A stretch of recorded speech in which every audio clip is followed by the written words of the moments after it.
Lucas capítulo 12, os versos 35 a 48. Eu vou ler e os irmãos, por favor, acompanhem. Cingido esteja o vosso corpo, e acesas as vossas candeias. Sede vós semelhantes a homens que esperam pelo seu Senhor, ao voltar a ele das festas de casamento, para que quando vier e bater à porta, logo lhe a abram. Bem-aventurados aqueles servos a quem o Senhor, quando vier, os encontrar vigilantes. Em verdade vos afirmo que ele há de cingir-se, dar-lhes lugar à mesa, e aproximando-se, os servirá. Quer ele venha na segunda vigília, quer na terceira, bem-aventurados serão eles, se assim os achar. Sabei, porém, isto: se o pai de família soubesse a que hora havia de vir o ladrão, vigiaria e não deixaria arrombar a casa. Ficai também vós apercebidos, porque a hora em que não cuidais, o Filho do Homem virá. Então Pedro perguntou: Senhor, proferes esta parábola para nós ou também para todos? Disse o Senhor: quem é, pois, o mordomo fiel e prudente, a quem o Senhor confiará os seus conservos para dar-lhes o sustento a seu tempo? Bem-aventurado aquele servo a quem o seu Senhor, quando vier, achar fazendo assim. Verdadeiramente vos digo que lhe confiará todos os seus bens. Mas se aquele servo disser consigo mesmo: meu Senhor tarda em vir, e passar a espancar os criados e as criadas, a comer, a beber e a embriagar-se, virá o Senhor daquele servo em dia que não o espera, e em hora que não sabe, e castigá-lo-á, lançando-lhe a sorte com os infiéis. Aquele servo, porém, que conheceu a vontade de seu Senhor e não se aprontou, nem fez segundo a sua vontade, será punido com muitos açoites. Aquele, porém, que não soube a vontade do seu Senhor e fez coisas dignas de reprovação, levará poucos açoites. Mas aquele a quem muito foi dado, muito será exigido. E aquele a quem muito se confia, muito mais lhe pedirão. Vamos orar? Senhor Deus, nos colocamos diante do Senhor nessa noite, pedindo a Tua direção, a capacitação do Teu Espírito Santo, para que possamos, após a leitura, explicar o contexto da Tua Palavra e aplicar às nossas vidas. Que o Senhor abra as nossas mentes, os nossos corações para receber essas verdades, essas parábolas proferidas pelo Senhor há tanto tempo atrás, mas que são tão pertinentes hoje para as nossas vidas. E que o Senhor possa nos dirigir, nos tirando a atenção de outras coisas, de outras preocupações e nos trazendo para cá, para esse momento. Possamos sair daqui mais crentes, Pai, mais fiéis, mais capacitados pela Tua Palavra para viver em conformidade com a Tua vontade. É o que nós pedimos em nome de Jesus. Amém. Irmãos, para que nós possamos compreender melhor esse texto que nós acabamos de ler, nós precisamos entender também o contexto imediato em que ele foi proferido. Qual foi o contexto que Jesus proferiu essas palavras? E a gente precisa ir então para o início do capítulo 12. A gente percebe que miríades de pessoas se acumulavam ao redor de Jesus. Uma multidão estava ali ao redor dele, além dos discípulos. E Jesus começou, aí no início do capítulo 12, a proferir um discurso, principalmente para os discípulos, mas também para toda aquela multidão que o ouvia. E esse discurso era extremamente espiritual. O Senhor Jesus estava falando de coisas extremamente espirituais, alimento sólido mesmo para a alma dos seus ouvintes. Ele estava fortalecendo espiritualmente aqueles que estavam desejosos, de fato, trabalhar na obra do Senhor. E ele fala, aí no início, já no versos 1 a 3, advertindo contra a hipocrisia, fermento dos fariseus. Os discípulos deveriam ter uma postura interna equivalente, correspondente à sua externa também. O coração devia ser correspondente às suas obras exteriores. Ele fala também que os discípulos deveriam confiar em Deus e não nos poderosos. Os poderosos desse mundo podem tirar a nossa vida, mas Deus, além de tirar a vida, pode nos lançar no inferno. É por isso que nós devemos temer a Deus. Ele esclarece aos seus discípulos, nos versos 6 e 7, que Deus está no controle de todas as coisas. Cada detalhe das nossas vidas está nas mãos de Deus. Nós não precisamos temer, ficar preocupados, ansiosos por coisa alguma. Nos versos 8 e 9, ele fala da honra que o Filho do Homem dará àqueles que o confessarem aqui na terra. Diante dos anjos, então, o Filho do Homem os confessará, os honrará, mas também aqueles que o negarem aqui serão negados por Cristo naquele último dia, no dia do juízo final. E tantas outras lições preciosíssimas aqui no capítulo 12, que elevavam o coração daqueles que ouviam, enchiam de paixão espiritual, zelo, vontade realmente de continuar no serviço, capacitação para a obra. Mas então, onde Jesus estava tratando de um dos assuntos mais importantes, os irmãos podem ver aí no verso 12, o Senhor Jesus é interrompido. Ele estava falando aí sobre a perseguição que os filhos verdadeiros de Deus, aqueles servos, iriam sofrer por causa do nome de Cristo. E como, em meio à perseguição, o Espírito Santo iria os capacitar, colocando até nas suas bocas o que eles deveriam falar. Mas nesse momento tão importante, Jesus é interrompido. E aí no verso 13 a gente vê por quem Jesus é interrompido. Ele é interrompido por um homem que parecia não estar muito interessado naquele discurso espiritual que Jesus Cristo estava ensinando. Parecia que aquelas coisas eram muito etéreas, muito místicas, e ele estava mais interessado em questões práticas, problemas dele do dia a dia. Ele coloca para Jesus uma questão prática, que ele não estava mais se aguentando. A impressão que passa é que esse homem estava querendo que Jesus acabasse de falar, porque o assunto que ele introduz não tem nada a ver com aquilo que Jesus estava falando, e ele estava sem mais conseguir se controlar. Ele interrompeu o mestre e colocou essa situação dele, do dia a dia, relacionada à repartição de herança.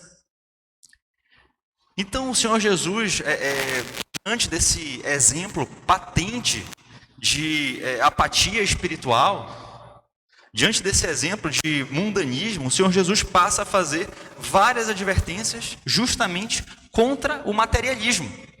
E aí nos versos 16 a 21, ele conta a parábola do rico insensato. O como é loucura você viver essa vida preocupado tão somente com as coisas materiais. Que no final da vida, o rico insensato ouve de Deus. É louco, hoje, essa noite te pedirão a alma. E o que tu tens guardado, para quem será?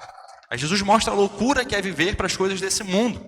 E ele também adverte os discípulos contra a ansiedade, encorajando-os a ter um despreendimento em relação às coisas desse mundo. Aí nos versos 22 a 34.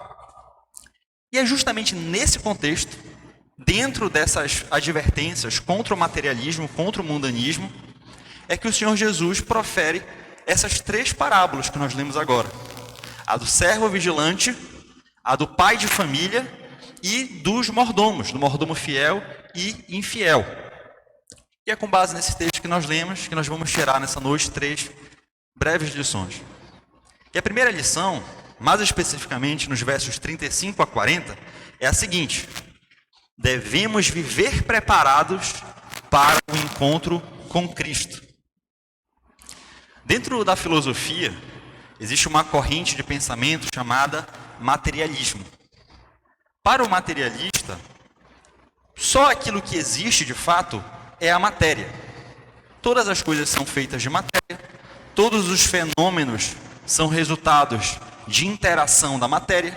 Então, só aquilo que eu posso assegurar a existência de fato é a matéria. E existem muitas pessoas que, apesar de nunca terem estudado filosofia, apesar de nunca se sentirem atraídas por nenhuma corrente de pensamento, vivem exatamente como esses materialistas. Vivem só para aquilo que podem sentir, ouvir, cheirar. Vivem só para as coisas que podem ser tangíveis, as coisas aqui desse mundo. Ainda que elas digam acreditar num plano espiritual, a vida prática delas não demonstra isso. Elas vivem para esse mundo. E infelizmente muitas dessas pessoas estão dentro da igreja. O Senhor Jesus adverte aqui justamente contra isso. Nos versos 35 a 40, ele apresenta inicialmente 2 ilustrações, ensinando de que modo nós devemos viver nesse mundo. Como é que nós devemos passar esses breves anos que nós iremos passar aqui na terra, nesse mundo, nesse plano material. E ele começa dando a ilustração dos servos, que esperam o seu senhor retornar de uma festa de casamento. Esses servos deveriam esperar o seu senhor voltar adequadamente vestidos, com a candeia acesa, e ficar alertas, seja lá qual for o horário que o senhor voltar, seja na segunda vigília, seja na terceira vigília da noite. Ali no primeiro século, nos tempos de Jesus, não existiam os mesmos vestuários que nós temos hoje, era muito diferente em termos de vestuário, obviamente. Então era comum os homens usarem aqueles longos mantos que iam até o tornozelo.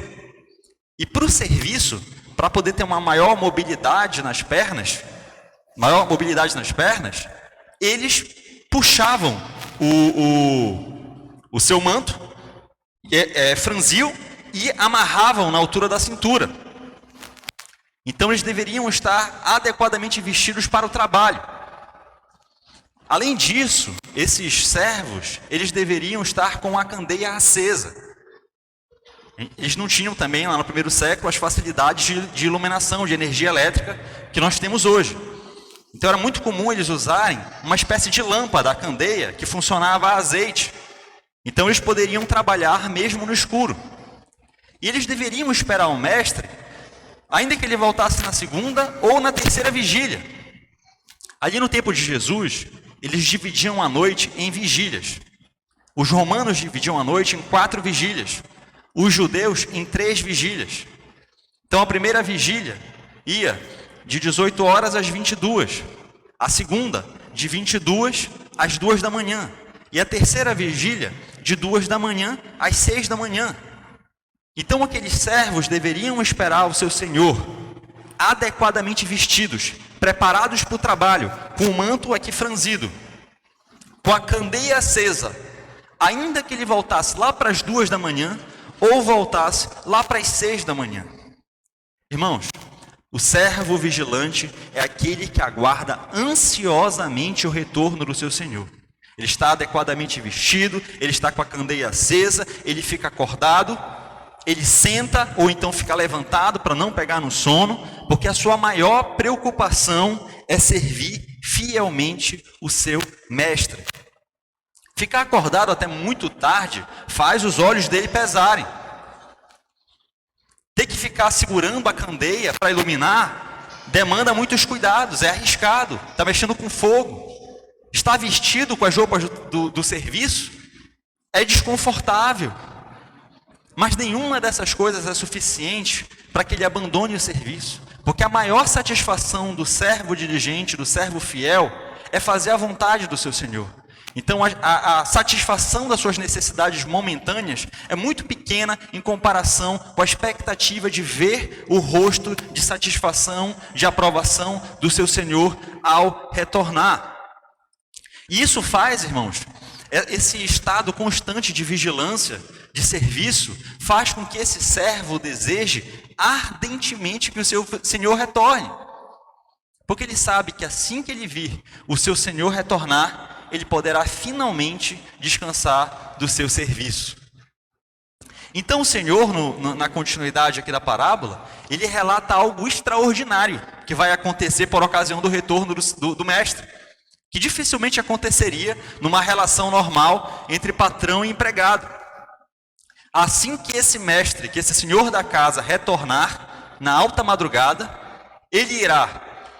Então o Senhor relata algo que vai acontecer de extraordinário quando esse senhor da casa voltar. Ele vai chegar naquele momento, ele vai ver os servos agindo exatamente como ele mandou. E o que ele vai fazer? Ele vai tirar essas vestes festivas, as vestes de gala, e vai colocar vestes de serviço, e ele vai colocar os servos à mesa, e ele vai os servir. Olha só que coisa impressionante, espetacular. E é precisamente esse tipo de servo que é declarado pelo mestre como bem-aventurado. É aqueles que na ocasião do retorno do seu senhor, do senhor da casa, se acharem agindo de forma diligente. adequadamente vestidos, com a candeia acesa e atentos, alertas, seja na segunda, seja na terceira vigília.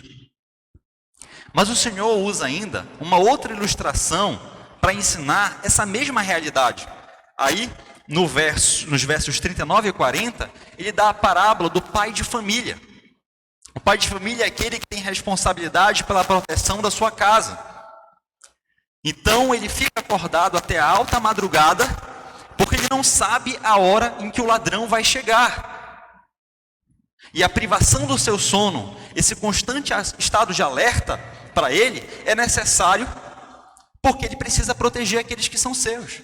Ele prefere agir dessa forma e se privar daqueles direitos que talvez ele teria, porque naquele momento a proteção dos que são seus é mais importante. Então é a segunda parábola que o Senhor ensina, fala ali para os discípulos, para aquela multidão, para ilustrar a mesma realidade espiritual. E o que o Senhor desejava ensinar, irmãos, com essas ilustrações? A nossa vida aqui na terra deve ser vivida sob a perspectiva da volta de Cristo. Os nossos atos, os nossos pensamentos, os nossos planos, os nossos sonhos, toda a nossa existência deve ser moldada sob a perspectiva, sob a expectativa da eternidade. Quem vive para esse mundo age exatamente como um servo infiel, como um pai de família negligente. Usa os dons, os talentos que Deus lhe deu para o seu próprio benefício. Busca obter o dinheiro, o prazer, a fama, o conhecimento, os naipes do baralho do diabo, nas palavras do pastor. Busca obter tudo que esse mundo dá para o seu próprio benefício, para a sua própria glória. E esquece que a nossa existência aqui nesse mundo tem um fim último, que é a glória de Deus. Vive desapercebido, sem contar os dias, sem estar preocupado com o retorno de Cristo ou com a morte. E qual é a consequência disso?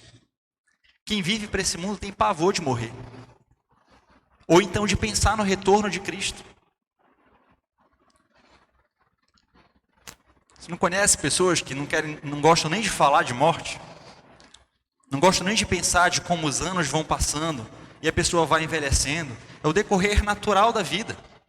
Às vezes existem pessoas que têm pavor só de pensar nisso, porque sabem que a morte, ou então o retorno de Cristo, irá lhe colocar face a face com Deus.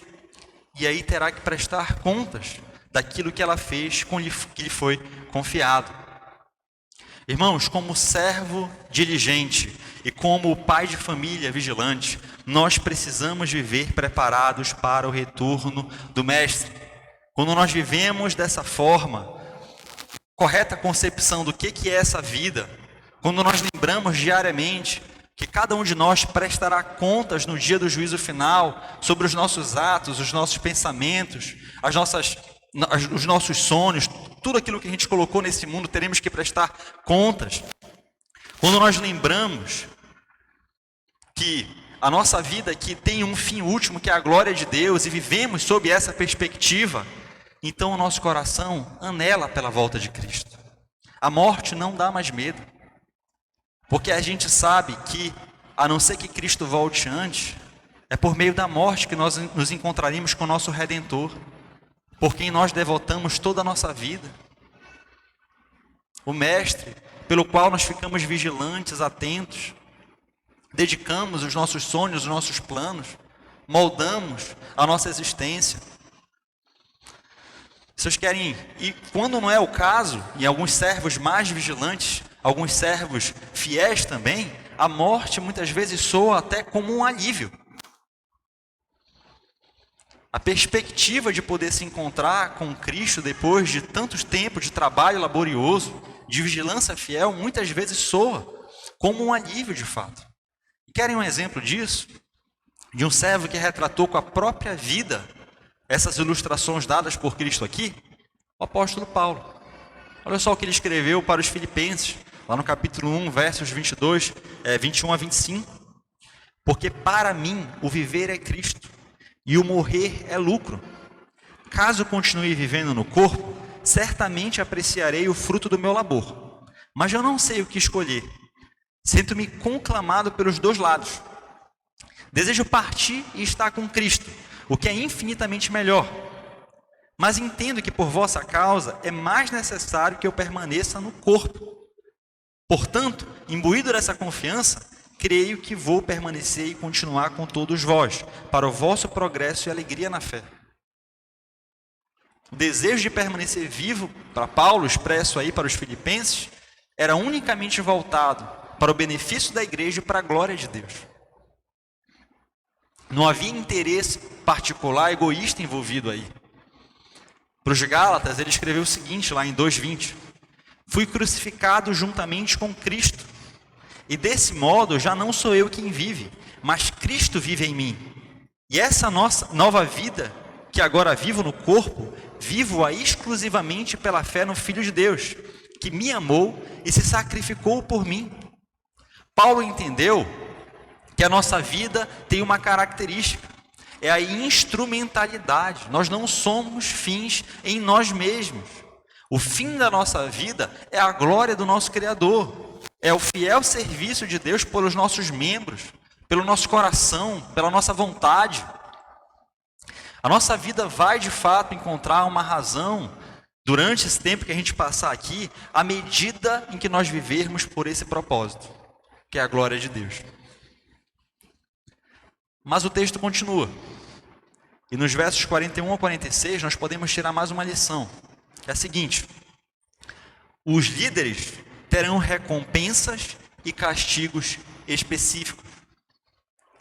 Depois de Jesus contar essas duas ilustrações, proferir essas duas parábolas, Pedro lhe fez uma pergunta. Aí no verso 41, Pedro pergunta: Senhor, proferes esta parábola para nós ou também para todos? Jesus estava falando aqui, figuradamente, de pessoas que estariam preparadas por ocasião da segunda vinda dele. E ele deu a entender também que haveriam pessoas que não estariam adequadamente preparadas. E a pergunta de Pedro era mais ou menos essa: Senhor, as pessoas que não estarão preparadas estão dentro dessa multidão aqui, todos que ele se refere, ou entre os discípulos? Assim, até dentre os discípulos terão aqueles que não estão preparados para a tua segunda vinda? E para responder essa pergunta de Pedro, Jesus conta mais uma parábola, que é a parábola dos mordomos, do mordomo fiel e do mordomo infiel. Ele conta que havia um senhor que tinha vários servos, e ele ia se ausentar de casa por um tempo razoável, um tempo considerado, talvez fazer uma viagem. E então ele chama aquele mordomo, aquele servo, talvez que ele tinha mais confiança, e ele o incumbe de uma responsabilidade especial. Durante a ausência do seu senhor, ele iria ficar responsável por comandar a casa, por organizar o trabalho dos seus conservos, por dar-lhes o sustento durante todo esse período de ausência. Em quem o Senhor estava pensando quando ele proferiu esta parábola do mordomo? A quem esse mordomo da parábola se refere? Tem alguns que defendem que esse mordomo faz referência unicamente aos discípulos, que posteriormente se tornaram apóstolos e, logicamente, por decorrência, os pastores ordenados ao longo da história da igreja. Então, Jesus estaria se referindo, ao falar desse mordomo, aos servos ordenados, aos apóstolos e depois aos ministros e pastores que foram ordenados. Mas será mesmo que o Senhor Jesus, ao proferir essa parábola, tinha em mente tão somente os discípulos que se tornaram apóstolos, os pastores ordenados? Muito provavelmente não.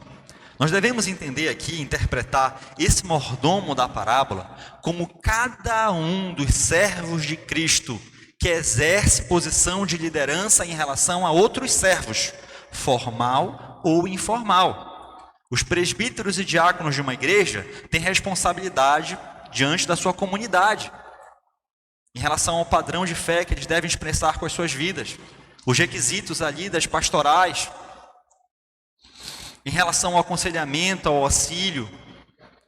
Eles têm responsabilidade diante da sua igreja. mas também o professor de escola bíblica dominical, o professor da escola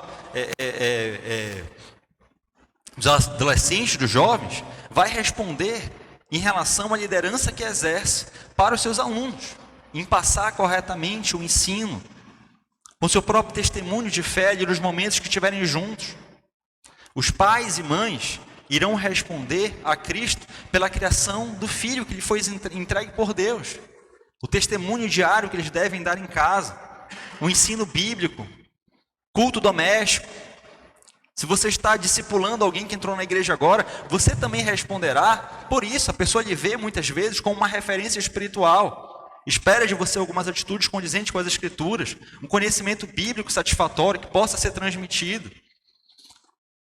Então, o que nós devemos entender é justamente isso. Cristo não estava se referindo somente aos ministros ordenados, mas todos aqueles que se encontram de uma forma ou de outra responsáveis pela vida ou pelo crescimento espiritual de alguém.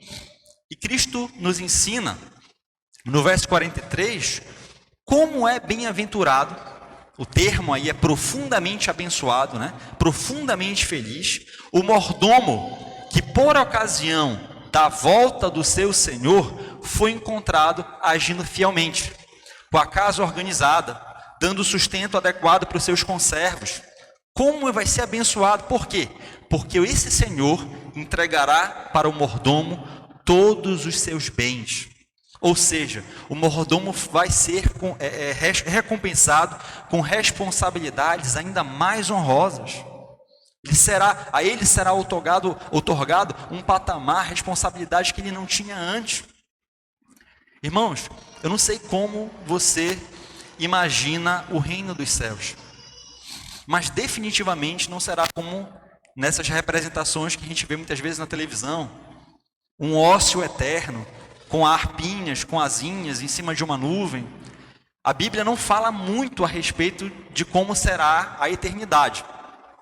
Mas por meio do ensino total das Escrituras, um ensino sistemático, a gente pode afirmar com uma certa segurança de que nós teremos responsabilidades definidas ali no reino dos céus, que nos serão outorgadas por ocasião da segunda vinda do Mestre.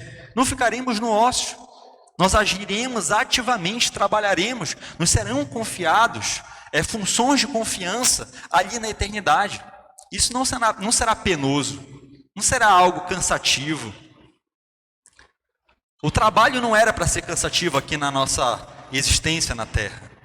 Adão trabalhava antes de Gênesis 3:6 e não era cansativo para ele, mas por ocasião da queda se tornou esse pesar, se tornou esse algo desagradável. Mas no céu não será assim.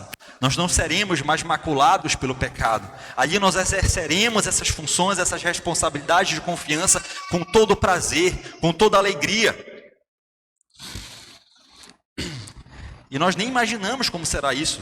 Paulo tenta resumir lá em 1 Coríntios 2:9 isso, dizendo: nem olhos viram, nem ouvidos ouviram, nem jamais penetrou em coração humano o que Deus tem preparado para aqueles que o amam. Esse senhor da casa então retornará, verá os seus mordomos, o seu mordomo agindo da maneira adequada, e ele o recompensará com responsabilidades de confiança que ele nunca imaginou poder exercer. Por isso que ele é profundamente abençoado, bem-aventurado. Mas na parábola também, a partir do verso 45, nós lemos a respeito do mordomo que agir de forma infiel. Se esse mordomo vocacionado, convocado pelo seu Senhor, começar a pensar como ele pensa aqui no verso 45, meu Senhor tarda em vir. Ele se aproveita então da situação. Ele começa a achar que está demorando muito para o seu Senhor voltar. Parece muito com aquela descrição que Pedro faz sobre os blasfemos, sobre os escarnecedores dos últimos dias, né? Lá em 2 Pedro eles falam o seguinte, esses blasfemadores dos últimos dias: onde está a promessa da sua vinda? Porque desde que os pais dormiram, todas as coisas permaneceram como desde o princípio da criação. Ou seja, quem pregou a segunda volta de Jesus já até morreu E Cristo não volta? Será que ele vai voltar mesmo? Então é exatamente essa mentalidade que esses mordomos infiéis aqui da parábola têm na sua mente. Ele pensa, vai pensar muito para o meu Senhor voltar. Com sorte, talvez ele nem volte. E eu permaneça nessa posição de liderança para sempre. Eu vou então me divertir. E não é qualquer tipo de diversão que ele tem em mente aí. É a diversão à custa dos outros. Veja o relato que ele faz aí no verso 45, na segunda parte. Ele vai passar a espancar os criados e as criadas, a comer, a beber e a embriagar-se. Quando ele experimenta o poder, quando ele toma a autoridade nas suas mãos, quando ele julga que o seu Senhor está demorando demais e está longe demais para intervir, então ele dá vazão a toda sorte de capricho do seu coração. Tudo aquilo que ele sempre desejou fazer e não fez por falta de oportunidade. Esse tipo de mordomo, esse tipo de servo, não deseja que o seu mestre volte nunca. Ele deseja, na verdade, que o seu mestre morra, que no retorno que ele seja tomado por assaltantes, por ladrões, que lhe tirem a vida. Porque ele quer continuar dessa forma, na desobediência, egoísta, utilizando aquilo que era para ser usado no serviço do mestre, em benefício dos conservos, passa a usar para si mesmo, para si próprio. Mas, irmãos, o Senhor da casa certamente voltará. E no verso 46 nós lemos: virá o Senhor daquele servo, em dia em que não o espera, e em hora que não sabe. Aquele servo vai ficar perplexo, porque ele vai estar com um chicote na mão, maltratando os seus conservos. Ele vai estar com a bebida, com um vinho na outra mão, se embriagando. A casa vai estar completamente bagunçada. O quarto do seu senhor vai estar completamente bagunçado, porque ele vai estar usando a cama do mestre, utilizando tudo aquilo que é do senhor da casa em seu próprio benefício. Mas o Senhor voltará e de forma completamente inesperada abrirá a porta. Ele não será recepcionado como aqueles servos diligentes fizeram na primeira parábola que o Senhor contou. Os servos vigilantes, eles olhavam de longe já o Senhor e já para abrir a porta, para recepcioná-lo com todas as honras. Mas esse mordomo mau, não. Ele está aproveitando, ele está subjugando os outros, tomando o poder em benefício próprio, e aí de forma completamente inesperada, como fala o verso 46, o Senhor volta. E ele vê a bagunça que se tornou a casa dele, ele vê o que aquele conservo está fazendo com os outros, ele vê como aquele servo estava utilizando para o seu próprio benefício, de forma completamente egoísta, aquilo que era para ser utilizado para o serviço dos seus conservos e para a glória, para o serviço do seu Senhor. E então, irmãos, ainda no verso 46, o Senhor Jesus demonstra a gravidade dessa conduta ao retratar a punição que aquele servo irá sofrer. Ele fala na parte final: e castigá-lo-á, lançando-lhe a sorte com os infiéis.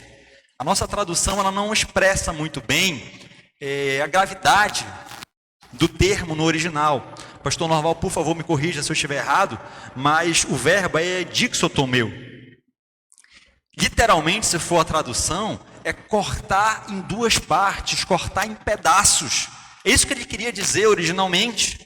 Aquele senhor voltará para casa, mas como nós vemos que o servo parece permanecer vivo posteriormente, a impressão é que dá que ele vai ser tão castigado pelo chicote que ele vai ficar como quem está cortado em pedaços, como quem está partido de tanta chicotada, de tanto castigo que ele vai levar. Ele vai ser massacrado, vai ser punido severamente e depois lançado com os outros infiéis.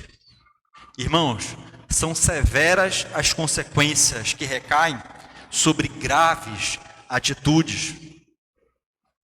E tais consequências vão recair sobre todos aqueles que, exercendo a liderança sobre os seus conservos, sobre outros servos de Cristo aqui na terra, a visarem os seus próprios interesses.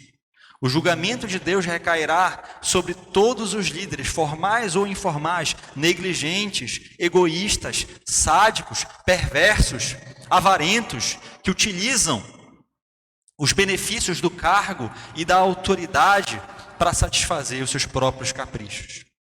E existem muitas pessoas brincando com essas verdades hoje em dia. É só a gente ligar a televisão para a gente verificar o que estão fazendo com o evangelho. Verdadeiras extorsões financeiras. Exigem a oferta como requisito para a salvação. E o pastor não tem nenhuma vergonha em pedir para que o fiel entregue tudo. É chave de carro, é documento de casa, e há relatos de pessoas que ficam sem nada. Algumas, felizmente, o judiciário ainda reverte, anula. Outras, talvez, que não recorrem ao judiciário, fiquem sem nada, achando que isso é necessário para que possam obter a salvação, ou para que possam obter a bênção. Promessas infundadas de curas também geram uma esperança, uma expectativa nas pessoas. Se doarem dinheiro, tiverem fé, todas as suas doenças serão curadas. E às vezes essas pessoas são até advertidas a parar com o tratamento médico, parar de tomar remédios. E algumas até experimentam uma piora na sua situação. É um evangelho completamente comercial, onde se omite as verdades do evangelho, da salvação pela graça, da depravação total, da necessária santificação como consequência da salvação, da glorificação ao final, da coroa que será dada após a cruz, e vende-se só uma superficialidade de graça, de cura, de libertação, exatamente como aqueles maus administradores estavam fazendo, espancando os criados, bebendo, embriagando-se e comendo, se valendo do cargo, se valendo da liderança em benefício próprio. Mas o Senhor da casa está voltando, irmãos, e com ele virá o seu juízo. E esses homens certamente desejarão nesse dia jamais nem terem nascido. E no que se refere a nós, que nós possamos sondar diante de Deus os nossos corações, as nossas atitudes. E Deus nos adverte aqui que ainda há tempo. Se nós temos exercido a nossa liderança como os mordomos fiéis, ótimo, que nós prossigamos, porque o Senhor vai voltar, e com Ele as bem-aventuranças eternas. Mas se nós temos agido de forma negligente, que nós nos arrependamos, que clamemos por perdão, que oremos pedindo para que o Espírito Santo nos capacite para exercer essa nossa função de liderança, com zelo, com temor, com diligência, clamando para que Ele nos capacite para ser cada dia mais eficiente na realização do seu trabalho, livrando-nos de todo o egoísmo. Jeremias 48:10 fala a respeito daqueles que fazem a obra de Deus de qualquer jeito. Ele se refere a eles como malditos. Maldito aquele que fizer a obra do Senhor relaxadamente. Que isso enche os nossos corações de temor, irmãos, e nos leve aos pés da cruz, pedindo para que Deus nos capacite para realizar adequadamente o serviço na sua casa. Mas os dois últimos versos dessa parábola ainda ensinam uma última lição. Os versos 47 e 48 podem nos ensinar que a quem mais for dado, mais será cobrado. O Senhor Jesus termina a ilustração do mordomo fiel e depois do infiel, mostrando o critério da proporcionalidade, o critério da razoabilidade, da gradação que vai ser aplicado pelo justo juiz no dia do juízo final. Entre aqueles que vão ser castigados na segunda vinda de Cristo, no retorno do Senhor da casa, uns serão castigados mais duramente do que outros. A gente sabe por meio do ensino bíblico, existem diversas passagens nesse sentido, de que haverá gradações diferentes de glória e de honra nos céus. Nós falamos, por ocasião da primeira lição, que as responsabilidades que nós receberemos lá terão relação direta com o serviço prestado aqui. Então haverá gradações diferentes de glória e de honra no céu. Mas nós aprendemos aqui, em outros textos também, que haverá graus diferentes de punição também no inferno. Por exemplo, em Mateus, só para exemplificar, mais duas passagens que tratam do assunto, Cristo ensinou lá em Mateus 10,15: em verdade vos digo que no dia do juízo haverá menos rigor para a terra de Sodoma e Gomorra do que para aquela cidade. Em Lucas 10,14 ele fala: contudo, para Tiro e Sidom haverá menos rigor no juízo do que para vós. Então, é uma verdade bíblica de que tanto no céu quanto no inferno, tanto diante da presença eterna de Deus na eternidade, quanto no afastamento da presença da graça de Deus e do recebimento só do juízo durante toda a eternidade, haverão gradações tanto de bênção quanto de punição. E essa gradação, ela obedecerá um critério: a quantidade de talentos que lhe foi entregue pelo Senhor. E por talento aí, entenda-se o mesmo conceito da parábola dos talentos. O que é um talento ali na parábola dos talentos? É tudo aquilo que foi entregue por Deus para você de forma gratuita e que pode e deve ser utilizado para o serviço. Conhecimento das Escrituras, ter nascido em uma família cristã, fazer parte de uma igreja genuinamente cristã, a sua saúde, o seu tempo, os seus recursos materiais, a sua capacidade cognitiva, sua capacidade de tocar instrumentos musicais, de falar em público, de ensinar, de administrar, tudo aquilo que lhe foi dado deve ser utilizado para o serviço. E quanto mais lhe for dado, mais lhe será cobrado. Irmãos, nós devemos ser gratos por tudo aquilo que Deus nos deu, por todo o conhecimento que nós temos recebido aqui na igreja. Graças a Deus fazemos parte de uma igreja genuinamente cristã, que preza pelas Escrituras, tem a Bíblia como única regra de fé e prática. Temos um pastor e um conselho genuinamente crentes, piedosos. Nós podemos receber na EBD, no culto da noite, na quarta-feira, no sábado, instrução, alimento sólido para as nossas almas. Isso deve gerar em nós muita gratidão. Mas além da gratidão, deve gerar em nós um senso de responsabilidade. Nós devemos saber que o nosso testemunho de vida deve ser adequado, deve ser proporcional àquilo que nos tem sido concedido gratuitamente por Deus. Que Deus nos ajude, irmãos, a aplicar essas verdades tão profundas na nossa vida prática. Queria terminar fazendo algumas perguntas para resumir o ensino dessas parábolas. E a primeira pergunta é a seguinte: temos vivido as nossas vidas sob a perspectiva do encontro de Cristo com Cristo? Será que de manhã, durante a tarde, durante a noite, vem à nossa mente isso? Que a qualquer momento nós iremos nos encontrar com Cristo por meio da morte ou pela sua segunda vinda? Será que nós, os jovens, lembramos todos os dias o como a nossa vida aqui é passageira? E quantas jovens da nossa idade, às vezes, perdem a vida em um acidente ou problemas de saúde?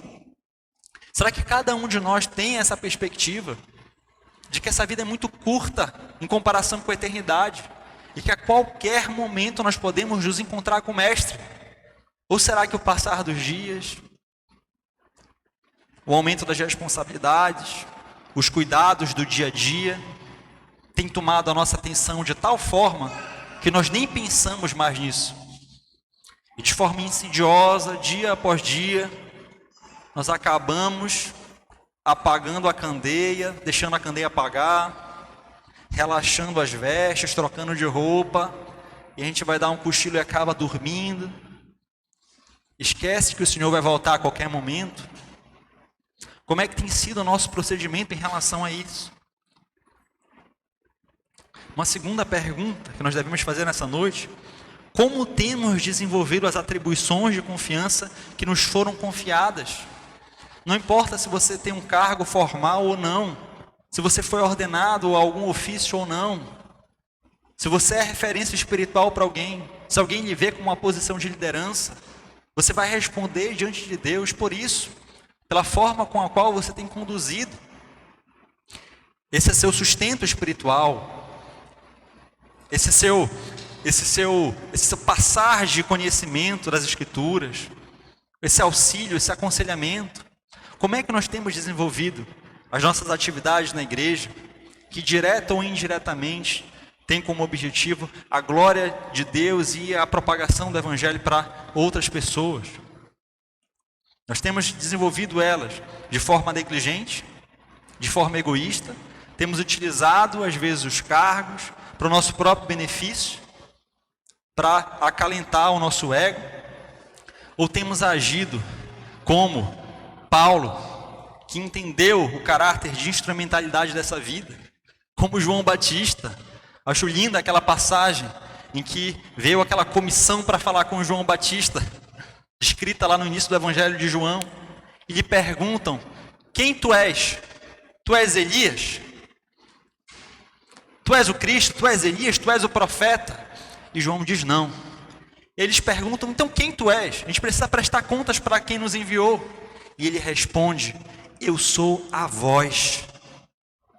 João Batista era o profeta, mas ele se via como a voz que estava preparando o caminho para o Redentor, para o Cordeiro.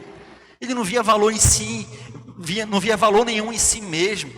O valor de João Batista estava na mensagem que ele trazia. Que nós possamos olhar para esses homens como alvo das nossas vidas, que imitaram tão bem a Cristo.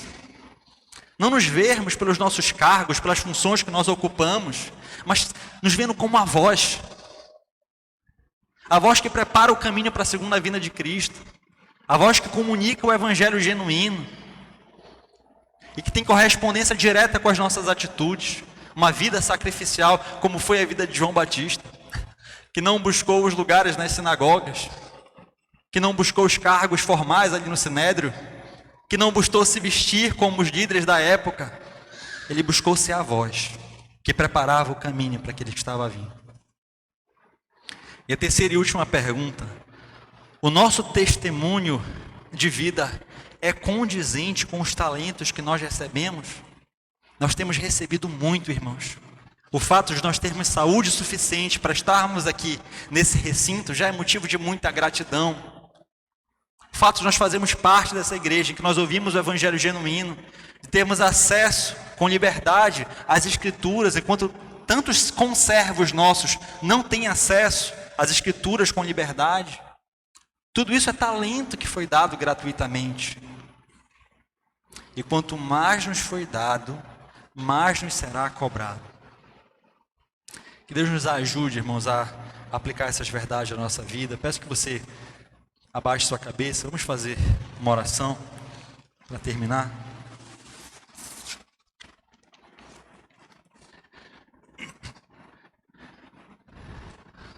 Senhor Deus, obrigado pelas verdades contidas na Tua Palavra.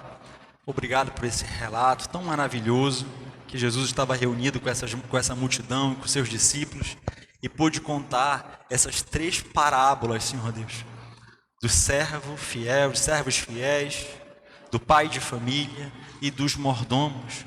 Muito obrigado pelas lições que podemos tirar para as nossas vidas. Ajuda-nos, Senhor Deus, a nunca perdermos de mente que somos seres mortais, que a qualquer momento, por meio da morte ou pela segunda vinda, iremos nos encontrar com o Senhor. Lembra-nos sempre, Senhor Deus, de como podemos nos encontrar contigo a qualquer momento, e que vivamos a nossa vida sob a expectativa do Teu retorno. Ajuda-nos também, Senhor Deus, a viver de forma diligente em relação às responsabilidades que o Senhor nos tem confiado, de forma desprendida, buscando unicamente a glória daquele que nos arregimentou, do nosso Deus, nosso Senhor. E coloca no nosso coração temor e tremor, Pai, em relação a tudo aquilo que nós temos recebido, que o nosso testemunho de vida, que as nossas práticas, as nossas palavras possam ser condizentes, Pai, proporcionais àquilo que o Senhor tem nos confiado. Abençoa-nos, Pai, nessa noite. Te peço que o Senhor nos leve em paz e segurança para as nossas casas e ajude-nos a aplicar aquilo que nós ouvimos nessa noite, hoje de manhã também, durante a semana, Pai, sendo sal e luz onde quer que nós estejamos. É o que nós te pedimos, te agradecendo também, em nome do nosso Redentor, Senhor Jesus. Amém.